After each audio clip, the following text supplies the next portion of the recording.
हाय दोस्तों।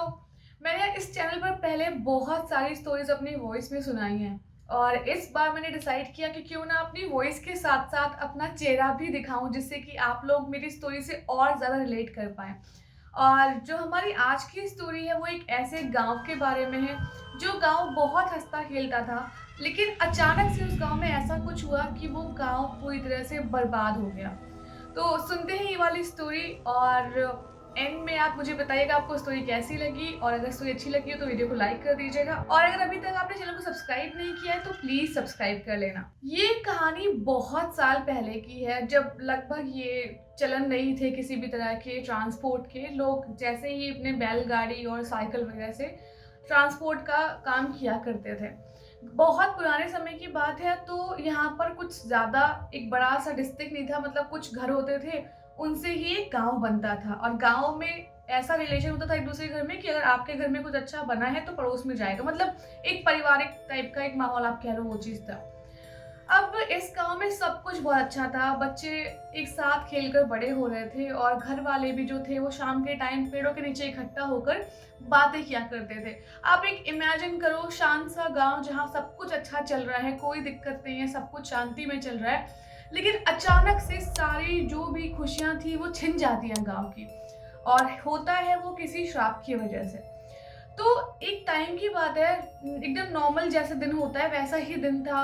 शाम आई, शाम को घर से बच्चे खेलने के लिए बाहर निकले और जो बड़े बूढ़े घर के थे वो जो बड़े बड़े पेड़ हुआ करते थे उनके नीचे आकर बैठने लग गए, अपने अपने घर गांव की बातें करने लगे, घरों की बातें करने लग गए। पता नहीं उस दिन ऐसा क्या हुआ कि मौसम बहुत अजीब तरह से बदला। एक लाल बादल टाइप के नहीं दिखते हैं कभी कभी शाम को, मतलब जो थोड़े डरावने से जाते हैं, एकदम वैसा माहौल हुआ। उस माहौल में जो गांव के बड़े बूढ़े थे फटाफट जो भी सामान घर में बाहर था, गाय बैल जो बाहर बंधे हुए थे, उनको सेफ जगह पे बांधने लग गए। और बच्चे जो बाहर खेल रहे थे उनको उनके परिवार वाले आवाज देने लग गए। लेकिन बच्चों को जब भी बारिश होती है या हवा चलती है ना तो बहुत ज्यादा अट्रैक्टिव लगता है, तो वो खेलने निकल जाते हैं और ज्यादा आगे। तो ये चीज हुई। अब गांव के 3 बच्चे, पिंकी, मोहन और राम, तीनों ही एकदम मतलब खेल रहे थे साथ में। और जब उनको पता चला कि हवा चल रही है बहुत तेज, तो वो फटाफट जो गांव में खेत थे ना थोड़ा सा और अंदर निकल गए, मतलब हवा का पीछा करने, कोई पत्ते उड़ रहे हैं उसके पीछे करके, ऐसा भागते भागते वो आगे निकल गए। अब उनके माँ बाप उनको आवाज दे रहे हैं बट वो सुनने को राजी नहीं, वो एकदम भाग भाग के और आगे चले गए, जिससे कि वो ढूंढने आए तो उनको 5-10 मिनट बाद ही मिलेंगे वो।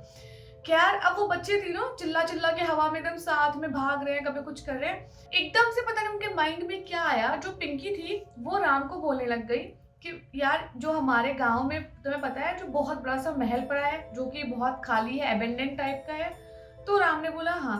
तो पिंकी ने कहा उस महल में पता है, सुना है मैंने, बहुत सारी आत्माएं हैं और वो महल बहुत ज्यादा सुंदर है। अभी भी आत्माएं उस महल का ध्यान रखती है और वो महल अंदर से उतना ही सुंदर है जितना पहले कभी हुआ करता था, जबकि वहां कोई नहीं रहता।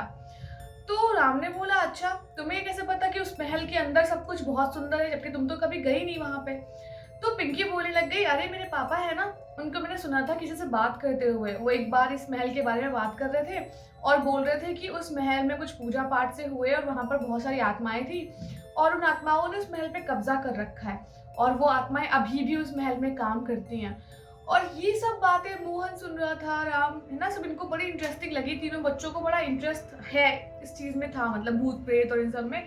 और वो महल की बात एकदम से उठ गई तो इनको बड़ा मजा सा आने लग गया कि यार अच्छा, कुछ ऐसा भी हो सकता है, आज मौसम तो बड़ा अच्छा है ही, हवा चल रही है इतनी तेज, आंधी तूफान, तो घर वाले अपने काम में बिजी है, हमें आवाज दे रहे हैं, क्यों ना एक चक्कर मार के भाग के हम उसको देख के आए। अब ये पता नहीं बच्चों की मूर्खता कह लो, आप कुछ भी कह लो, वो भाग भाग कर इसी आंधी में एकदम महल की तरफ भागने लग गए।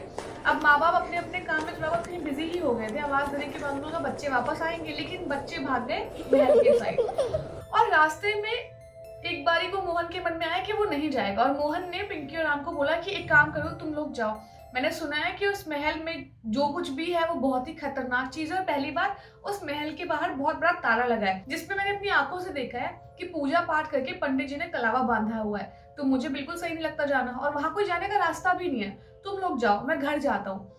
तो राम ने बोला पिंकी को कि यार एक बताओ क्या बोल रहा है यार, नहीं जाएगा तो कोई बात नहीं, हम लोग चलते हैं। तो पिंकी ने बोला कि ठीक है कलावा बंदा है, लेकिन मुझे पता है जो दीवार है ना, मैंने देखा है कुछ ही दिन पहले, जो महल के पीछे की दीवार है वो टूट चुकी है, तो उस टूटी हुई दीवार के सहारे हम अंदर जा सकते हैं और देखते हैं ना, अगर रास्ता मिलेगा चले जाएँगे देखने के लिए उसके अंदर क्या है। और तुम लोग विश्वास तो करो, वो महल बहुत सुंदर है, मेरे साथ चलो।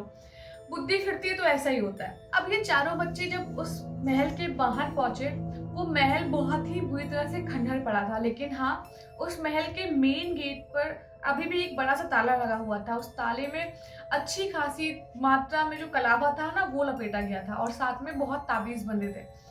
क्यूरियोसिटी में बच्चे महल के पीछे वाले दरवाजे के साइड जाने लग गए और सच में जो महल की दीवारें थी बहुत ही जर्जर अवस्था में थी, मतलब कोई एक पैर मार देना तो वो दीवार गिर जाए। अब उन बच्चों ने इतना स्पेस बना दिया उस महल के पिछले वाले गेट के बगल में कि कोई भी एक आराम से जा आ सकता है अंदर, मतलब कोई बच्चा या कोई एक इंसान पतला दुबला।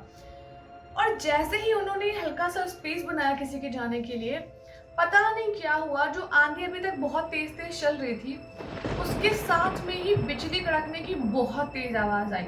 उस आवाज से तीनों बच्चे बहुत तेज डरे और चिल्लाते हुए पूरे रास्ते भर अपने घर की तरफ भागे। अपने घर की तरफ भागते भागते ये पता नहीं इनको क्या हुआ, अजीब सा बच्चे एकदम एक मतलब बहुत तेज चीख होती है ना, वो निकली और ये तीनों बच्चे एकदम शांत हो गए। तीनों बच्चे शांत होकर अपने अपने घर पहुंचे। जब घर पहुंचे ये लोग, तो पिंकी की मम्मी ने उसको बुलाया और बोला कि बेटा, हम तुम्हें कब से आवाज दे रहे थे और तुमने कुछ हमारी बात का रिस्पॉन्स ही नहीं किया, हम चिल्ला रहे हैं तुम सुन ही नहीं रही हो। वो बच्ची मतलब जो कि अभी 12-13 साल की होगी, वो अपनी माँ को मतलब बिल्कुल ऐसे देखी जैसे कोई बूढ़ा आदमी किसी मतलब बच्ची को देख रहा हो, मतलब बहुत गुस्से में कि ये सिखाएगी मुझे ऐसे बोल के। वो देख रही है उसको बहुत गुस्से में और अपनी मम्मी को बहुत ही मतलब उसने झिड़क के ऐसे बोला, कह रही है जा रही हूँ मैं अपने कमरे में सोने के लिए, तुम लोगों ने मुझे खाना तक तो दिया नहीं अभी। तो पिंकी की मम्मी जो थी वो सोचने लगी, खाना तो इसने मांगा ही नहीं और अभी तो बाहर से आई खेल की है। खैर पिंकी की मम्मी ने बोला कि चलो ठीक है, एक काम करो, खाना खा लो फिर जाओ अपने कमरे में सोने के लिए। पिंकी आई, खाना खा रही है और वो खाना ऐसे खा रही है जैसे कि कोई राक्षस खाना खाता हो, मतलब एक एक रोटी दो दो रोटी का मतलब ऐसे बना के ना आधे टुकड़े तोड़ के ऐसे। और वो जितना नॉर्मल खाती थी उससे 4 गुना खा चुकी है पहले से और अभी भी गुस्सा दिखा रही है कि उसको भूख लगी है। पिंकी की मम्मी ने उसके पापा को बुलाया और बोला कि ये क्या कर रही है, समझ नहीं आ रहा। और जब उन्होंने बोला कि इतना खाना तुम कैसे खा रही हो बेटा, तुम तो मतलब इतना खाती नहीं हो डेली, वो एकदम गुस्से में अपने पापा की तरफ देखने लग गई और करके ऐसे बोला, भाग गई अपने रूम की साइड में और जाके अंदर अपना रूम धड़ाक से बंद किया, मतलब एकदम आवाज़ सुनाई जैसे पापा मम्मी को। ये बिहेवियर बहुत गंदा था उसका और पहली बार वो ऐसा बिहेव करी थी, वरना वो बच्चे ऐसा कभी बिहेव नहीं कर रहे थे।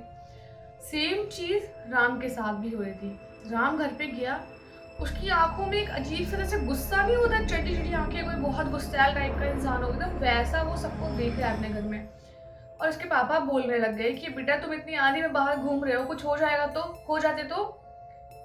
वो अपने पापा को बोल रहे चल अपना काम कर, मुझे मत सिखा। मतलब ऐसे बदतमीजी कर रहे हैं ये बच्चे, जो कि मतलब खेलने वाले बच्चे, 15 साल के 12 साल के। ऐसे सेम चीज मोहन के साथ भी हो रही है, वो भी अपने घर वालों से बहुत ही अजीब तरह से बात कर रहे हैं और पता नहीं कैसी भाषा का इस्तेमाल कर रहा है। अच्छा वो शाम निकल गई, चलो कोई बात नहीं, माँ बाप को लगा शायद बच्चे ऐसा बिहेव कर रहे होंगे, चलो कोई बात नहीं, मतलब माँ बाप ने इसको जाने दिया।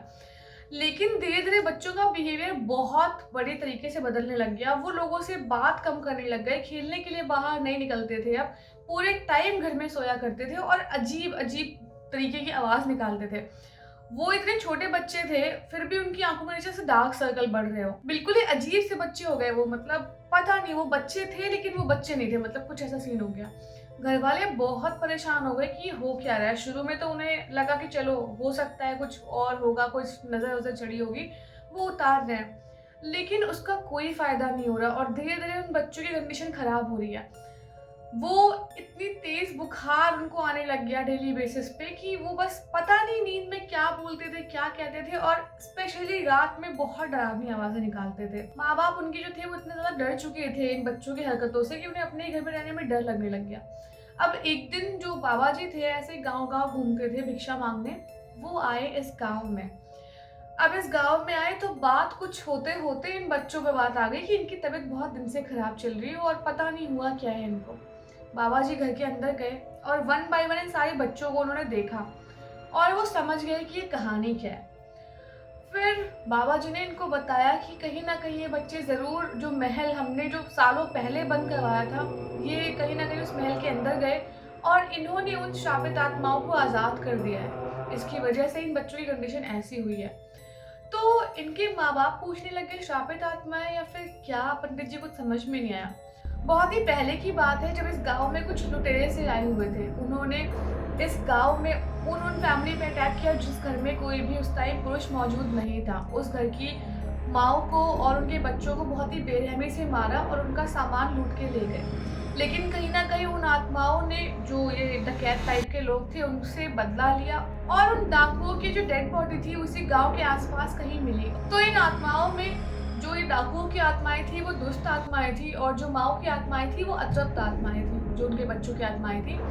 तो जो विधि-विधान से पूजा-पाठ हुआ, इन आत्माओं को जिनको मुक्ति मिलने वाली थी उनको मुक्ति मिली और जो ये अतृप्त आत्माएँ थी या फिर जो ये दुष्ट आत्माएँ थी, उनमें से कुछ आत्माएँ फिर भी गाँव के आस-पास ही घूमती थी और गाँव के लोगों को परेशान करती थी। तो पंडित जी ने उस खाली पड़े महल में उन आत्माओं को तंत्र मंत्र की शक्ति से कैद कर दिया और इन बच्चों ने उस मौसम का फ़ायदा उठा के या फिर क्यूरियोसिटी में जाके उस महल का दरवाज़ा थोड़ा-सा भी खोला, तो वो आत्माएँ वहाँ से आज़ाद हो गईं और उन्होंने इन बच्चों के शरीर पे कब्ज़ा कर लिया। उसके बाद से ये बच्चे ऐसा बिहेव कर रहे हैं। खैर अब जड़ समझ में आ गई थी क्या थी, अब इसका इलाज करना था। तो पंडित जी ने उसी टाइम गाँव वालों को ले जाकर उस महल का जो मेन गेट था वापस से खोला। इन बच्चों को अंदर ले गए, तंत्र मंत्र जो वापस से उन्हें करना था उन्होंने किया और इन बच्चों को उन आत्माओं से आज़ाद कराया। उस टाइम लोगों ने अपनी आँखों के सामने देखी थी ये 3 आत्माएँ जो बहुत ही ज़्यादा मतलब भयानक थी दिखने में। पंडित जी ने बोल रखा था कि जैसे ही आत्माएँ आपको दिखाई देंगी, आपके बच्चों के शरीर से बाहर निकलेंगी, आपको अपने बच्चों को लेके महल के बाहर भागना है, जिससे कि मैं बाकी बची पूजा-पाठ करूँ और इन आत्माओं को वापस से यहाँ पे कैद करूँ। लोगों ने वैसा ही किया, बच्चों को लेके वो लोग बाहर चले गए, आत्माएँ जो थी वो पंडित जी ने वापस से अंदर कैद की और फिर से गाँव में सभी खुशहाल थे क्योंकि वो दीवार वापस से कवर कर दी गई थी, तो मतलब अब कुछ इश्यू नहीं बचा था। लेकिन हाँ, कुछ टाइम के लिए उन जो भयानक आत्माओं का साया था, वो गाँव के चारों तरफ घूमने लग गया था। तो इस कहानी से हमें ये शिक्षा मिलती है कि जो भी हमारे बूढ़े-बुज़ुर्ग बना के गए हैं चीज़ें, उनको सोच समझ के हमें तोड़ना चाहिए। हालाँकि लॉजिकल थिंकिंग रखनी चाहिए बट एक्स्ट्रा लॉजिक नहीं लगाना चाहिए क्योंकि जो भी वो करते थे कहीं न कहीं उसके पीछे कुछ लॉजिक ही हुआ करता था। और अगर स्टोरी अच्छी लगी तो वीडियो को लाइक कर देना और कमेंट भी कर देना, स्टोरी बताना कैसी लगी और सब्सक्राइब करना तो भूलना ही मत यार। सब्सक्राइब तो मतलब 2-3 बार कर दो यार, 2-3 अकाउंट से कर दो।